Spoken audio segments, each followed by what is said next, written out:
Hello, my name is Barbara Raimondo. I'm the Executive Director of CEASD, the Association of Deaf Schools.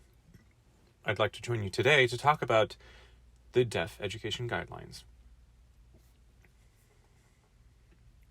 I'll start by giving you a little bit of a background. The Individuals with Disabilities Education Act, IDEA, covers about 6.6 million students.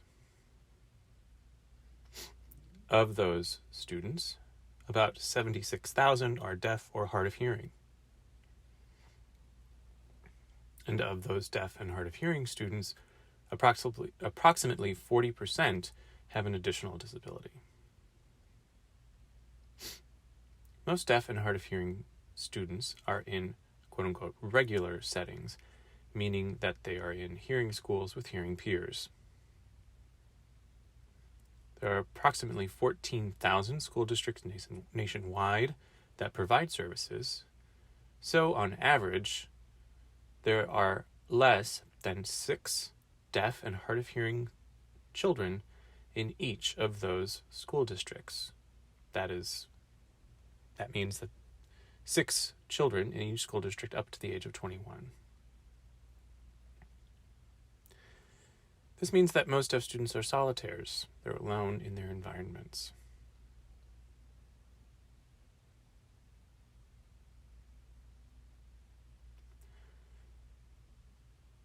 While we know that deaf and hard of hearing students can achieve at the level of their peers, many underachieve. This is because when they enter school, their language skills are not up to par.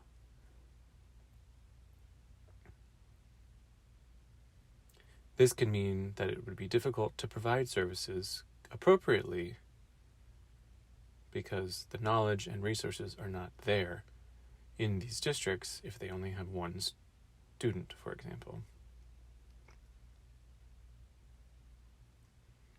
There is a shortage of qualified teachers of deaf and hard of hearing students in this country.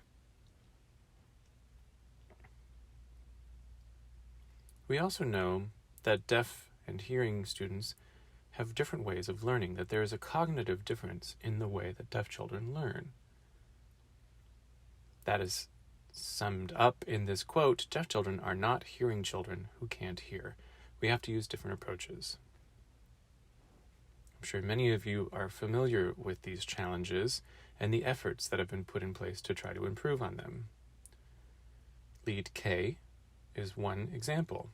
Many of you have been involved in Lead K programs in your states, and that is commendable.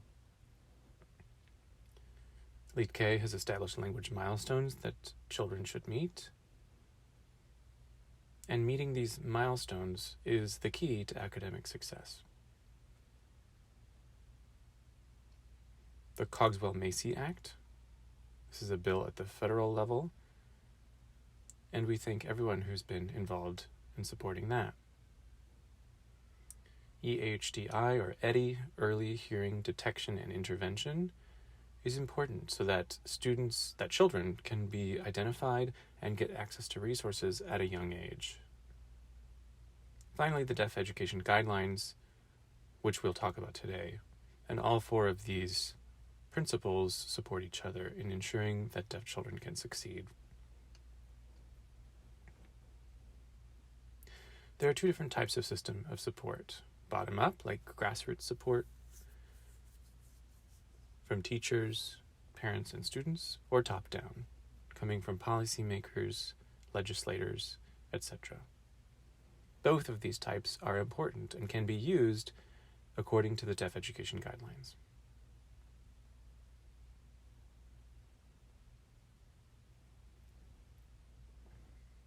Now let's talk about the book itself. This is the 3rd edition.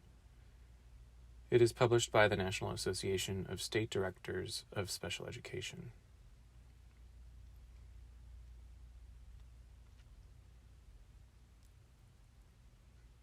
Here's a list of the members of the writing team who have come from a variety of experiences and philosophies.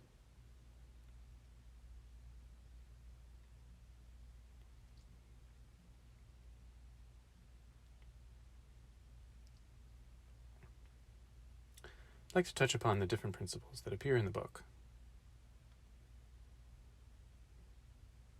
These are basic principles that apply to all deaf and hard of hearing learners.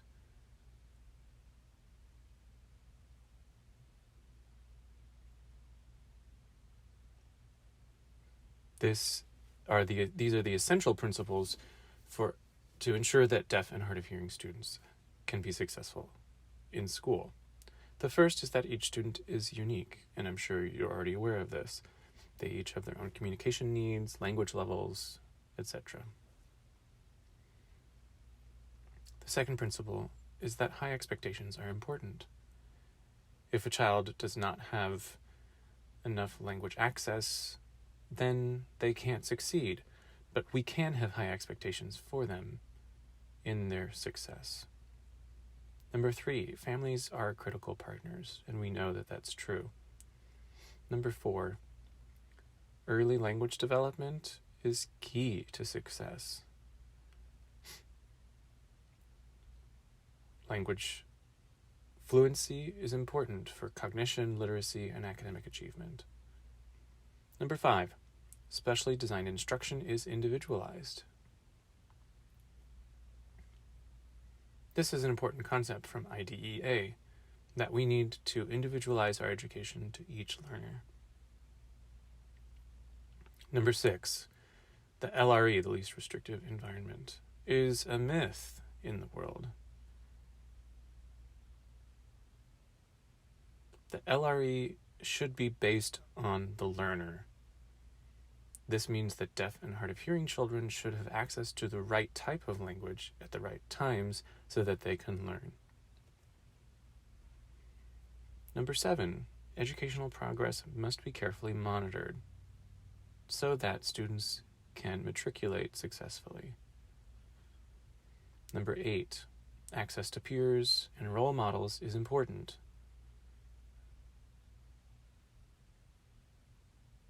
More and more, we see deaf mentor programs that have been increasingly successful, and it's important that we continue them. Number 8, qualified providers are critical to a deaf child's success. It's important that we have teachers who understand how to teach deaf children. If not, those children are going to struggle. And 10th, it's important that we have a strong state system to support this type of leadership. If the actors in deaf education across the state are not unified at the state level, that will be problematic. The state needs to make sure that everyone is working together and provides the appropriate services that are needed. If one district has a strong program and another district is struggling to keep up, they can partner together to make sure that everyone is on the same level.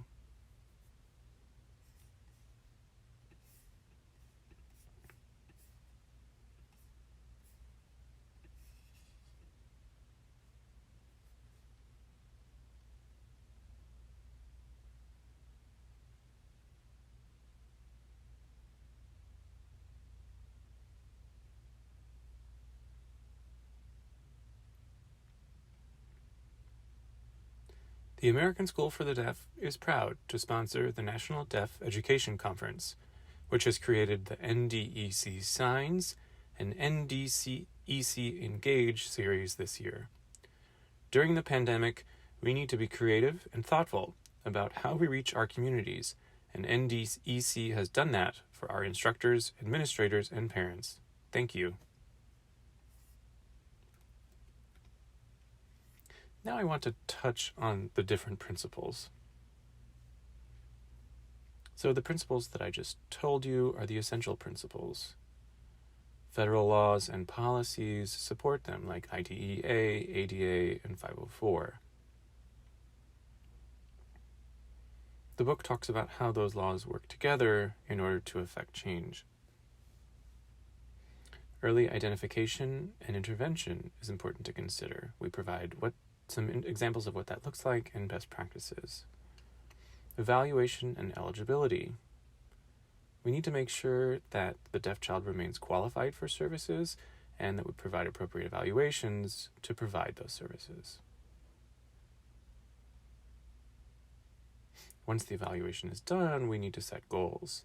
And we need to make sure that those goals are appropriate. We need to find ways to meet those goals by providing support services that are appropriate. And finally, we need to look at placement. We need to make sure that the children are getting the services in the right environment for them to be able to learn.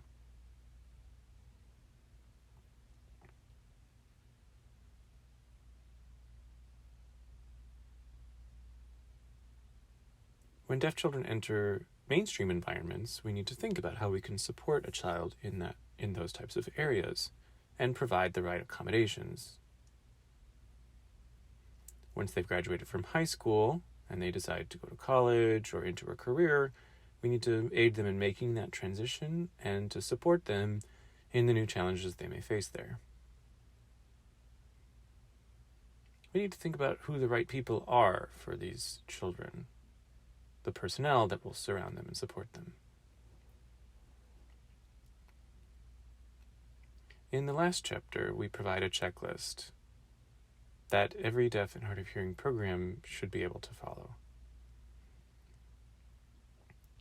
Chapter 9 is a chapter that I believe is one of the most important. In the first 8 chapters, there's a lot of reading, a lot of information to digest. And Chapter 9 focuses on making sure that that information can become practical.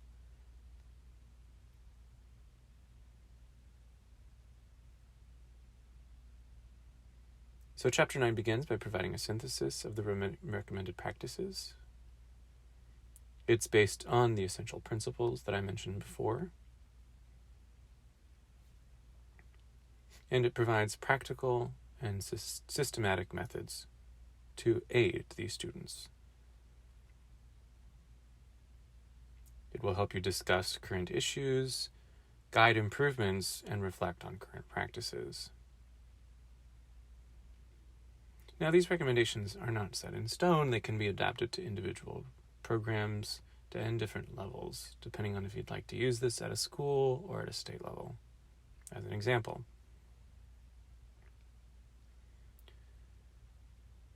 Generally speaking, these are put into place by first identifying a review team of experts from around the field, making sure that you have people well-versed in actually teaching deaf children, administrators, and parents. They will read the guidelines and become familiar with them. They will review the practices and provide evidence to support what it is that they're doing in their programs. And then they will develop a plan for improvement, and I'll show you what that looks like.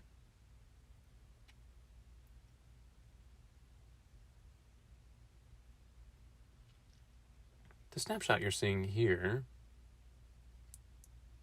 from the checklist is pertaining to the least restricted environment, LRE, and it will ask a series of questions that the respondents are expected to fill out. It might ask you about the specific language requirements that are needed at the school for these deaf and hard of hearing learners, and ask you if you're meeting those language requirements or not, if there's a gap.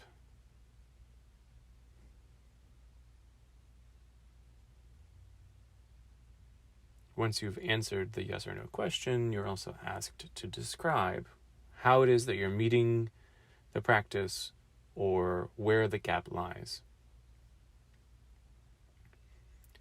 So this is true for all the essential principles. After this, you develop your steps for improvement.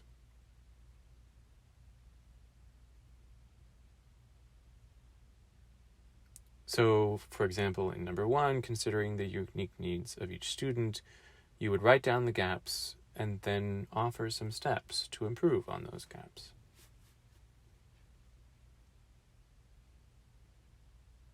Everything is provided online, so it can be filled out in a web browser. Once you've identified the gaps and listed your steps for improvement in LRE, for example, you can move on to developing the plan and distributing it to your team for use in their everyday work. You may want to prioritize some of these improvements because we know that they can't all happen at once in order to make the biggest strides in your program.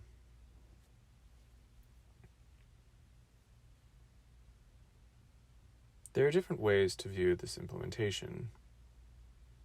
As I said before, this can happen at a state level or at a local level.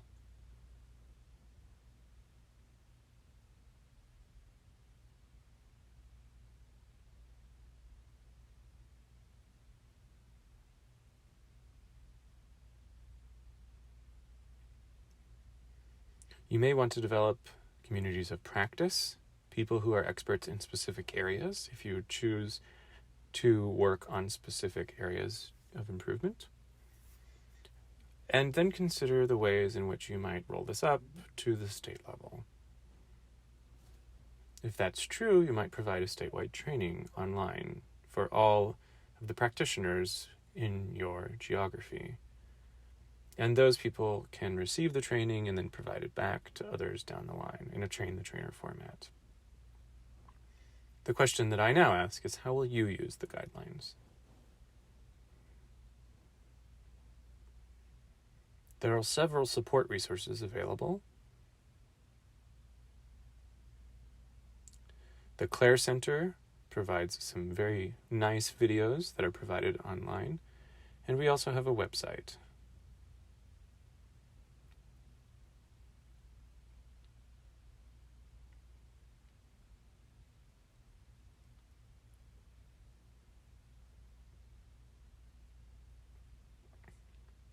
We've been supported by many different organizations, and if your organization would like to join this list, please let us know. We would be happy to add your logo.